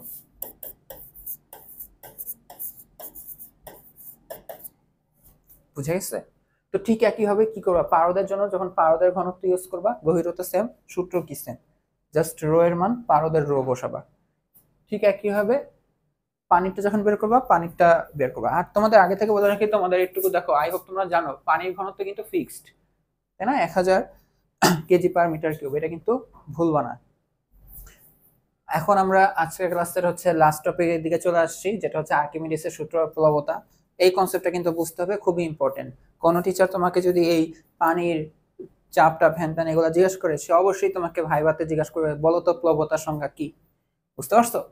আচ্ছা ঠিক আছে, তার আগে আমরা একটু জিনিসটা বলি যে আর্কিমিডিসের সূত্রটা কি আর প্লবতার জিনিসটা কি আমরা একটু যদি জানি। তো এটা কিন্তু এই আর্কিমিডিস কিন্তু এই সূত্রটা আবিষ্কার করার পেছনে, মানে তার এই সূত্রের আবিষ্কারের একটা সুন্দর গল্প আছে, মজার গল্প আছে। তোমরা এটা জানো কিনা তোমাদের বই কিন্তু বলে নাই। যাই হোক, এটা এটা তোমরা সার্চ করলেই পাবা ইউটিউবে, ঠিক আছে? তো আমি এটা বলে এখন টাইম নষ্ট করতে চাচ্ছি না। বাট এটা ছোটকালে তোমরা অনেক টাইমই দেখছো। ধরো যে তোমরা কখনো বালতির মধ্যে মগকে উল্টা করে চুবাইতে গেছো, দেন দেখবা কি মগ লাফ দিয়ে চলে আসছে, পানি ছাড়ার পর লাফ দিয়ে চলে আসছে। এই জিনিসটা অবজার্ভ করছো কিনা? আচ্ছা, অবজার্ভ না করে থাকলে আজকে ট্রাই করবা। আই হোপ করছে, এটা সবাই করছো। আচ্ছা দেখো, তো আর্কিমিডিস হচ্ছে আমাদের গ্রিক গণিতবিদ আর পদার্থবিজ্ঞানী। তিনি আবিষ্কার করেন যে কোন বস্তুকে তরল বা বায়বীয় পদার্থ, এখানে একটা কথা বলে রাখি, এটা তোমাদের বইয়ে নাই, এই যে এই জিনিসটা তোমাদের বইয়ে নাই, ঠিক আছে? এটা আমি নিজের থেকে অ্যাড করে দিচ্ছি বিভিন্ন সোর্স থেকে। তো এইখানে তোমাদের হচ্ছে এই বায়বীয় কথাটুকু অ্যাভয়েড করতে হবে। তোমরা জাস্ট তরল, ঠিক আছে, এই যে এতটুকু জায়গা যতটুকু আমি কভার করলাম হলুদ, এটা বাদ তোমাদের জন্য বুঝতে হবে না। বাট মেনলি ফর্মুলাতে দুইটাই ছিল, তরলও ছিল বায়বীয় ছিল। মেনলি হচ্ছে প্রবাহী ছিল। প্রবাহী বুঝো? প্রবাহী কারা? যদিও তোমাদের বইয়ের কনসেপ্ট না। প্রবাহী হচ্ছে তোমার হচ্ছে যে বাতাস, তারপর হচ্ছে তরল পদার্থ, ঠিক আছে, যারা আর কি প্রবাহমান। আচ্ছা এগুলো থাক, প্রবাহী বুঝতে হবে না। তো কোনো বস্তুকে যদি তরল পদার্থে তুমি আংশিক বা সম্পূর্ণভাবে ডুবাও, ধরো একটা ভরা বালতি আছে, ঠিক আছে, ওই ভরা বালতিতে, পুরো ভরা বালতি, আমি ধরো হচ্ছে একটা ইটের ভারী কয়েকটা ইট ছেড়ে দিলাম, তুমি বলো বালতি থেকে কি পানি বের হয়ে আসবে না? বের হয়ে আসবে কিনা বলো? তো এইটাই যে আংশিক বা সম্পূর্ণভাবে যদি কোনো বস্তুকে পানিতে ডুবাও, তাহলে ওই বস্তুটা কিছু ওজন হারায়। এই কথাটা একটু পরে, এই হারানো ওজন বস্তুটি দ্বারা অপসারিত তরল পদার্থ অপসারিত তরল বা বায়বীয় পদার্থের ওজনের সমান। এই যে বায়বীয় কথাটা বাদ দাও আবার, অপসারিত তরল পদার্থের ওজনের সমান। ফার্স্ট অফ অল হচ্ছে তুমি একটা বস্তু যখন পানির মধ্যে ডুবাবা, তো তখন কিছু পরিমাণ পানি বের হয়ে আসবে বা কিছু পরিমাণ পানি অপসারিত হয়ে যাবে। কিভাবে অপসারিত হবে? যে বস্তুটা তুমি ডুবাইছো সেই বস্তুটা ডুবানোর কারণে কিছু পানি অপসারিত হয়ে যাবে। তো এখানে কালপ্রিট বা মেন দোষী কি? যে বস্তুটা তুমি ডুবাইছো, তো ওই বস্তু দ্বারা কিছু পানি অপসারিত হবে। যতটুকু পানি অপসারিত হবে, ধরো একটা বালতির চারপাশে আমি হচ্ছে ধরো আর চারপাশ ধরে ধরো কি রাখছিলাম, ধরো যে সামহাও এমন কোনো ব্যবস্থা রাখছিলাম যে যতটুকু পানি পড়বে ওইটা হচ্ছে একটা জায়গায় জমা হবে। আমি হচ্ছে ইট ঢাললাম, যতটুকু পানি পড়বে বালতিটা থেকে উপচায় সামহাও পাইপ দিয়ে আমি কি করলাম, একটা জায়গায় জমা করলাম। তারপর ধরো আমি কিছু পরিমাণ পানি পাবো, এই পানির একটা ওজন আছে না, এই ওজনটুকু তুমি খালি মাপবা। এই ওজনটুকু মাপার পর তোমার কি হবে জানো? আর্কিমিডিসের সূত্র এই কথাটা বলে যে ধরো ইট, এই ইটের কি ভর আছে, ইটের ভর আছে মানে কি ইটের ওজনও আছে। পানির মধ্যে ডুবানোর পর ইটের ওজন কিছুটা কমে যাবে, ইটের ওজন কিছুটা কমে যাবে। কতটুকু কমবে জানো? ওই যে যতটুকু পানি ও অপসারণ করছে, যে পানির ওজন তুমি যেটা মাপলা অতটুকু ওজনও হারাবে। এটাই হচ্ছে আর্কিমিডিসের সূত্র। যে আর্কিমিডিস কি বলছে, যে কোনো বস্তুকে তরল পদার্থে আংশিক বা সম্পূর্ণভাবে তুমি যদি ডুবাও তাহলে ওই বস্তুটা ওজন হারাবে। বুঝতে পারছো? একটা ন্যাচারাল ঘটনা, যে প্রকৃতিগতভাবেই তুমি দেখবা যে একটা বস্তুর ওজন বাস্তবে যতটুকু পানিতে নিয়ে গেলে তার থেকে কম হবে, পানিতে ওজনটা কম হবে। ঠিক আছে? যে কতটুকু কম হবে, যে ওই বস্তুটা কতটুকু পানি ফালাই দেবে, ওই ফালানো পানির ওজন। এটাই যে সম্পূর্ণ বা আংশিকভাবে ডুবালে কিছু ওজন হারায় বলে মনে হয়, ওই হারানো ওজন হবে বস্তু দ্বারা অপসারিত পদার্থের ওজনের সমান। এটাকেই আর্কিমিডিসের সূত্র বলা হয়। বুঝতে পারছো? আমি যদি আবার বলি, একটা বস্তুর ওজন বাস্তবে যতটুকু পানিতে নিয়ে গেলে কমে যাবে। কতটুকু কমে যাবে? পানিতে নিয়ে গেলে বা তরল পদার্থে নিয়ে গেলে, পানি না তরল আর কি, হ্যাঁ, তরল পদার্থে তুমি যখন ডুবাবা ওই বস্তু দিয়ে কিছু তরল অপসারিত হবে। বুঝে গেছে? যতটুকু তরল অপসারিত হলো তার ওজনটাই হচ্ছে ওই বস্তুর হারানো ওজন। বুঝে গেছে? তো আর্কিমিডিসের সূত্রটা হচ্ছে তাহলে কি বলতো, এই কি লেখা যায় বলতো, হারানো ওজন বস্তুর হারানো ওজন ইকুয়াল টু হচ্ছে কি বলতো, অপসারিত পানির ওজন। এটাই আর্কিমিডিসের সূত্র, মেন কথা।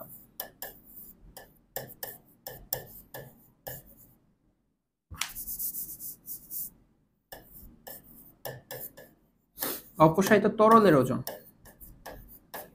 বুঝা গেছে? আচ্ছা, এখন কথা হচ্ছে মোস্ট ইম্পর্টেন্ট, প্লবতা। প্লবতা কি জানো?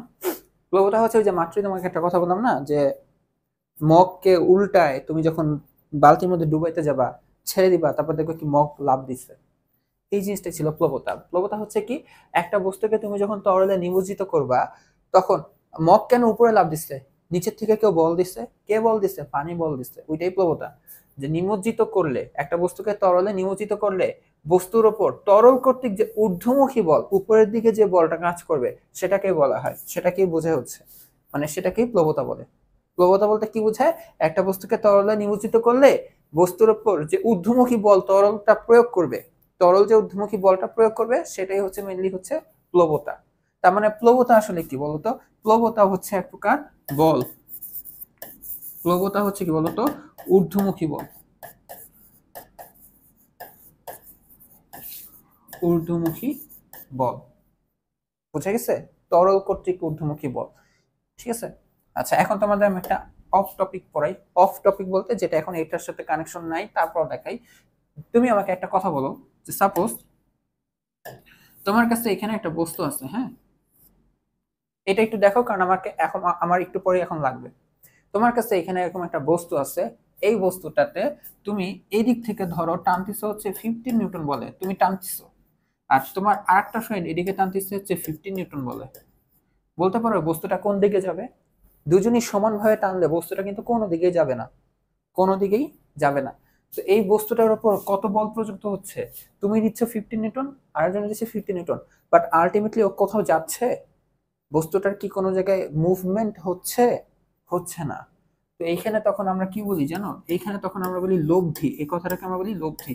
লব্ধি কথাটা তোমরা আরো পরে জানবা, ইন্টারে বা তোমাদের নতুন কারিকুলামে কবে আসে জানি না, বাট লব্ধি কথাটা পরে জানবা। লব্ধি মানে আসলে এই কথাটা মনে রাখো যে মিলিত ফলাফল, একাধিক জিনিস যে প্রয়োগ হলো এটার মিলিত ফলাফলটা, ঠিক আছে, লব্ধি। আর লব্ধি ঘাট হচ্ছে ভেক্টর রাশির ক্ষেত্রে, ঠিক আছে, এর জন্য বল নিচ্ছি, স্কেলার রাশি নিচ্ছি না। তোমরা জাস্ট এখন এটা দেখো, ওর এখানে দেখো কোথাও যাবে যাবে না, তখন এটাকে আমরা বলি জিরো। কেন জিরো? দেখো এই বলটা হচ্ছে 15 এইদিকে, তাই না?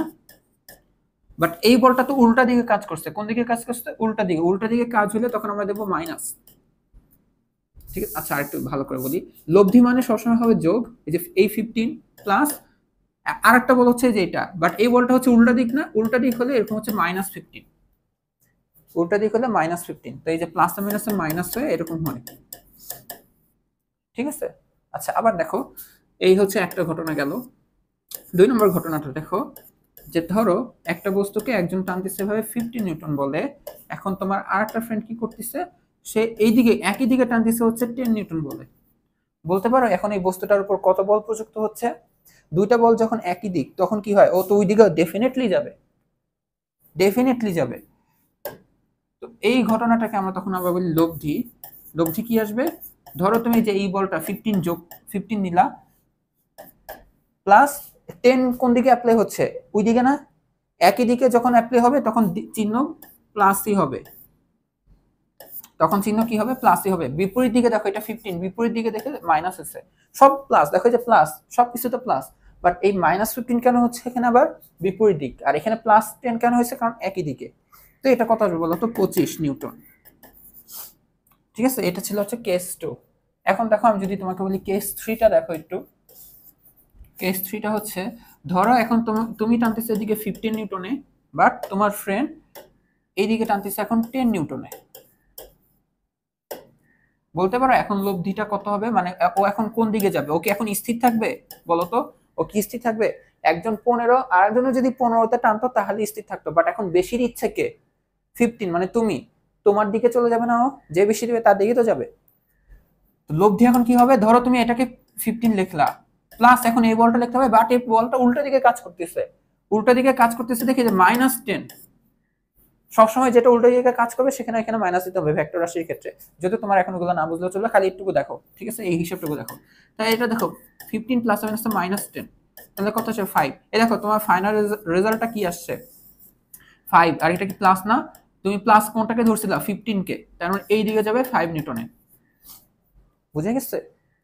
এই কথাগুলো কেন বললাম, এই যে দেখো আমাদের এখন বলতে, এখন বললেই তোমরা বুঝতে পারবা।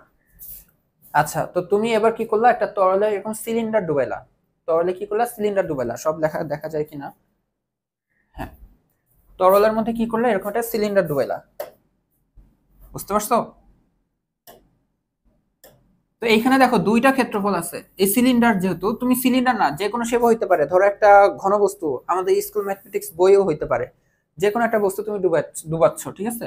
তো দেখো ওই বস্তুটা দেখো উপরে আর নিচে কি আছে? দুইটা ক্ষেত্রফল না, দুইটা তল, উপরে একটা তল, নিচে একটা তল। বুঝে গেছে? আচ্ছা এখন বলতে পারো যে ভাইয়া আমি তোমাকে দেখাই। আচ্ছা ধরো এই জিনিসটাই এরকম পানির মধ্যে ডুবতেছে, সিলিন্ডার আকৃতি হতে হবে এমন কোনো কথা নাই। যখন পানিতে ডুববে দেখো, পানি দেখো এখানে নিচে একটা তল আছে, উপরে একটা তল আছে, তাই না? বাট মজার কথা জানো, পানির মধ্যে যখন চুবানো হবে, চুবানো কথাটা মনে হয় খারাপ, পানির মধ্যে যখন ডুবানো হবে, পানি কিন্তু সব দিক থেকে এটাকে চাপ দেবে। পানি এসে এখানে চাপ দেবে, মানে বল প্রয়োগ করবে, এখানে বল প্রয়োগ করবে, এখানে বল প্রয়োগ করবে, এখানে বল প্রয়োগ করবে, এখানকার পানি এখানে বল প্রয়োগ করবে, এখানে এখানে বল প্রয়োগ করবে, এখানকার পানি এখানে বল প্রয়োগ করবে, এটার পানি এখানে বল প্রয়োগ করবে, এটা এখানে, এইখান থেকে বল প্রয়োগ হবে, পুরো বস্তু সব দিকে চাপ প্রয়োগ হবে বা বল প্রয়োগ হবে। বাট মজার কথা কি জানো, এইখানকার পানিটা ধরো পানির মধ্যে ডুবে আছে, হ্যাঁ, এই ধরো পুরো রুম, ঠিক আছে, রুমের মধ্যে ডুবে আছে।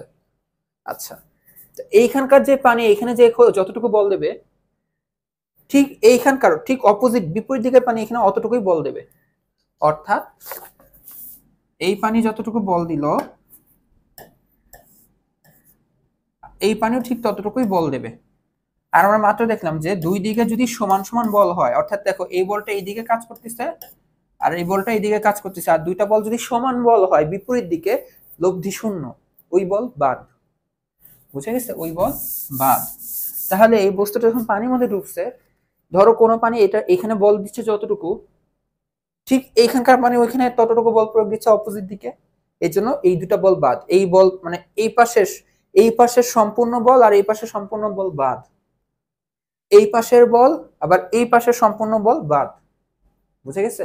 আবার পানি দেখো উপর থেকে ওইদিকে চাপ দিচ্ছে, এই দিক থেকেও চাপ দিচ্ছে, এরা এরা বাদ যাবে না। কারণ এইখানকার পানি যত উচ্চতায় আসছে, মানে এই তলটা দেখো, এই তলটা পানির ধরো ধরো আমাদের হচ্ছে এতটুকু পানির উপরি তল, হ্যাঁ, উপর থেকে বাতাস এতটুকু পানির উপরি তল, এই উপরি তল থেকে এই তলটা ধরো যতটুকু গভীরতায় আসছে, নিচের তলটা দেখো তত বেশি গভীরতায় আসছে, আরো বেশি গভীরতায় আসছে। তো এই তল যত চাপ পাবে পানির কাছ থেকে, এই তল তো তত চাপ পাবে না। অর্থাৎ এখানকার বল আর এখানকার বল তো সেম না। কোনখানে বল বেশি হবে বলো তো? নিচেরটা বেশি না উপরেরটা বেশি হবে? তোমরা জানো যে চাপ কোনটায় বেশি হবে? গভীরতা বেশি হলে চাপ বেশি। তোমরা কি মনে করতেছো বইয়ের মার্কেটিং করতেছি, তাই না? হ্যাঁ, ওইটাও করতেছি, সমস্যা নাই। তো যত বেশি গভীরতা হবে তত বেশি চাপ বেশি, চাপ বেশি হলে বল বেশি, চাপ বেশি হলে কি বল বেশি না? তো এই জায়গার এই তলে যতটুকু বল প্রয়োগ হবে এই তলে ততটুকু বল প্রয়োগ হবে না, তার মানে এখানে বলটা বেশি আর এখানে বলটা কম।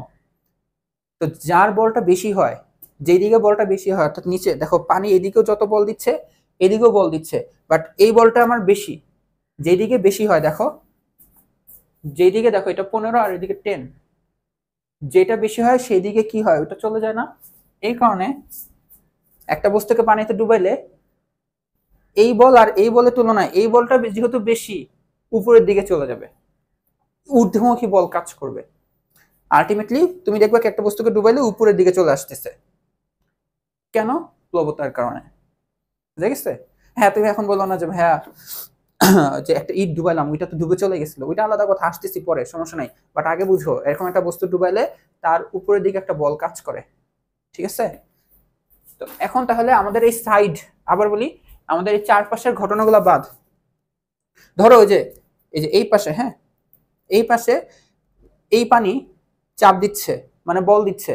এই পানি ধরো যে মাটি থেকে পানির উপরিতল থেকে যত গভীরতায় আছে, এই পাশের কোনাটাও তো অত গভীরতায় আছে। দুইটার গভীরতা যেহেতু সেম, দুইটারই চাপ সেম, দুইটারই বল সেম, আর দুইটা দিক বিপরীতে, একটা এদিকে দিচ্ছে আর একটা ওই দিকে দিচ্ছে, এই জন্য বাদ। তো আমাদের চারপাশের হিসাব বাদ, আমাদের হিসাব আসবে খালি উপরের তল আর নিচের তল। তো তোমাদের বই এটা এক্সপ্লেন করা হচ্ছে সিলিন্ডার দিয়ে, যে উপরের তল আর নিচের তল দুইটারই ক্ষেত্রফল সেম।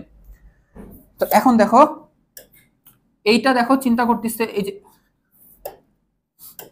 এইটাকে চিন্তা করতেছে তারা তারা মাটি থেকে ওই যে উপরে পানির যে উপরের পৃষ্ঠ থেকে আসছে H1 গভীরতায়, আর এইটা আসছে কত গভীরতায়?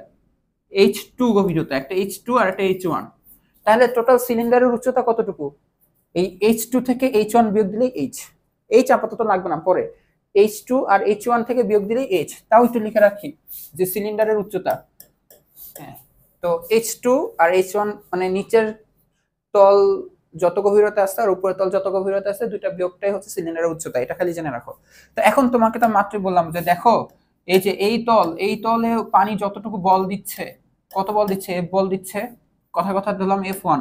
আর এই তলে তো পানি বল দিচ্ছে, তাই না? নিচের তলে যে উপরের সিলিন্ডার, এই নিচের তলে পানি বল প্রয়োগ করতেছে, এটা ধরলাম আমরা F2। দুইটা বল কিন্তু সেম না। এখন আমরা এই F1 আর F2 কিভাবে বের করব? তো তুমি সবার আগে যেহেতু এখানে ক্ষেত্রফলটুকু জানো A, তুমি তাহলে এখানে চাপ বের করো, ঠিক আছে? কি বের করবা? চাপ বের করবা। তাহলে কি লিখবা? যে H1 গভীরতায়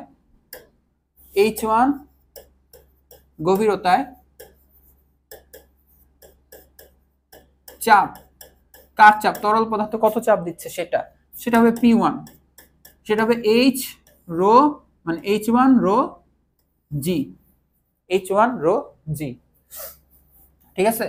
তাহলে তুমি যেহেতু চাপ বের করলা P1, তাহলে F1 মানে ওই এ তলে, এই উপরের তলে কত বল প্রয়োগ হচ্ছে? সুতরাং যে উপরের তলে পানির প্রযুক্ত বল, এটা যদি F1 হয়, আমাদের ফর্মুলা কি? চাপ আর বলের ফর্মুলা হচ্ছে P হচ্ছে F/A। তাহলে F ইকুয়ালস টু কি আসবে বলো তো? PA। F ইকুয়ালস টু আসবে হচ্ছে PA। তো এখানে P1 আর A আসবে। P1 এর মান কত? P1 এর মান আসছে আমাদের H1 রো জি। তাহলে আমি যদি এ আগে লিখি এ H1 রো জি, এটাই হচ্ছে পানির উপরিতলে বল প্রয়োগ হচ্ছে। অর্থাৎ তুমি দেখো যে এইখানকার বলটা F1। আচ্ছা, এখন তাহলে আবার দেখো যে আবার H2 গভীরতায়, H2 গভীরতায় চাপ কত বলতো? P2। এই যে এইখানে এই তলের উপর, এই তলের উপর, এই তল মাটির পানির উপরিতল থেকে কত গভীর আছে? H2। H2 গভীরতায় যদি এ তল থাকে তাহলে তার ক্ষেত্র, এই ক্ষেত্রফলে কত চাপ প্রযুক্ত হবে বলতো? H2 রো জি। পানির যে কোনো গভীরতায় চাপের ফর্মুলা এটা H রো জি, গভীরতা বসাতে হবে, যেহেতু H2 গভীরতা আছে H2 রো জি। তো এখন তাহলে বলো যে নিচের তলে, নিচের তলে পানির প্রযুক্ত বল কত? F2। F2টা আসবে আমাদের কি বলতো? P2A, তাই না? এই যে F মানে কি? P আর এর গুণফল, F2 আসবে P2A। P2 মান কত আসছে বলো? H2 রো জি। তা আমরা তো বুঝতেছি, তার মানে উপরের দিকে দেখো, নিচের তল তো এইভাবে, পানি তো নিচের তলে এইভাবে বল প্রয়োগ করবে লম্বভাবে। আমরা তো আমি তো আগে ক্লিয়ার করছি আজকে যে এই তলে লম্বভাবে বল প্রযুক্ত হবে। তো আরেকটা বল হচ্ছে F2 এদিকে, এদিকে F1। তাহলে এখন আমাকে বলো তো লব্ধি বল, লব্ধি বলটা কোন দিকে হবে? বড়টার দিকে। এইটাকে বলে লিখছে ঊর্ধ্বমুখী বল, উপরের দিকে বল। বুঝতে পারছো কেন ঊর্ধ্বমুখী বল? নিচের দিকেও তো হইতে পারতো, কারণ উপরেরটা বেশি আসবে, F2টা বেশি আসবে, এজন্য বস্তু উপরের দিকে ধাক্কা খাবে। তাহলে তোমরা কি লিখবে? যে ঊর্ধ্বমুখী বল, ঊর্ধ্বমুখী বল। এটা হচ্ছে আমাদের, যদি F দিয়ে প্রকাশ করো এটা আসবে। ঊর্ধ্বমুখী বলটাকে যদি আগে লেখো F2, দেখো F2 কে পজিটিভ লিখে ফেলছো, F1 কোথায় কাজ করবে বলো তো? নিচে, বিপরীত দিকে। নিচে উপরের, উপরের বিপরীত কি? নিচে। এর জন্য আসবে কি? মাইনাস F1, অর্থাৎ F2 মাইনাস F1। তো দেখো কত আসে? F2 কত আসছে? H2 রো জি, H2 রো জি মাইনাস ওইটা আসছে H1 রো জি। এখন দেখো রো জি তুমি যদি কমন নাও, ও আমি কি এ লিখতে ভুলে গেছি, এফ H2 রো জি, এখানে এ লিখতে ভুলে গেছি, তাই না? আচ্ছা, তাহলে F2 কত আসছে বলো তো? A H2 রো জি। আচ্ছা, যেভাবে লিখছি ওইভাবে লিখি, H2 rho G A minus F1 কত আসছে? এই যে এটা A H1 রো জি। এখন দেখো এটা লেখাটা দেখা যাচ্ছে কিনা। এখন দেখো আমি যদি কি কি কমন নিতে পারি, এ রো জি যদি কমন নেই তাহলে এটা লেখা যাবে H2 মাইনাস H1 এ রো জি। আর H2 মাইনাস H1 টা কি ছিল বলো তো? সিলিন্ডারের উচ্চতা। তাহলে এটা লেখা যাবে H A rho G, A H rho G. আর একটা মজার কথা, এ হচ্ছে কি? সিলিন্ডারের ক্ষেত্রফল, এইচ হচ্ছে সিলিন্ডারের উচ্চতা। কি কি বলতেছি? এ হচ্ছে সিলিন্ডারের ক্ষেত্রফল, এইচ হচ্ছে সিলিন্ডারের উচ্চতা।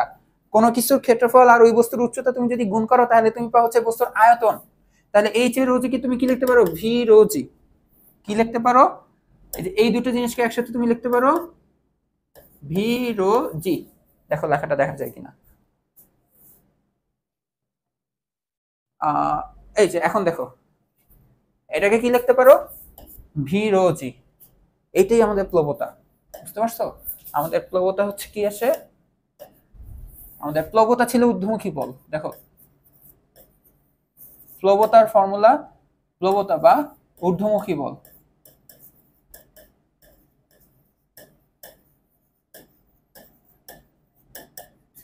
ঊর্ধ্বমুখী বল সেটা, এটা তুমি এফ দিয়ে লিখতে পারো, সমস্যা নাই। ভি রো জি। ভি হচ্ছে কি বলতো? ভি হচ্ছে যে বস্তুটা তুমি ডুবাচ্ছ, অর্থাৎ বস্তুটার আয়তন, বস্তুর আয়তন। আর রো তো হচ্ছে তরলের ঘনত্ব, আর জি হচ্ছে আমাদের কি বলতো? অভিকর্ষ ত্বরণ। জি হচ্ছে আমাদের অভিকর্ষজ ত্বরণ। বুঝে গেছে? তার মানে আমাদের খালি বস্তুটার আয়তনটুকু জানতে হবে, তাহলে আমরা বুঝতে পারবো এই বস্তু কত ঊর্ধ্বমুখী বল অনুভব করবে।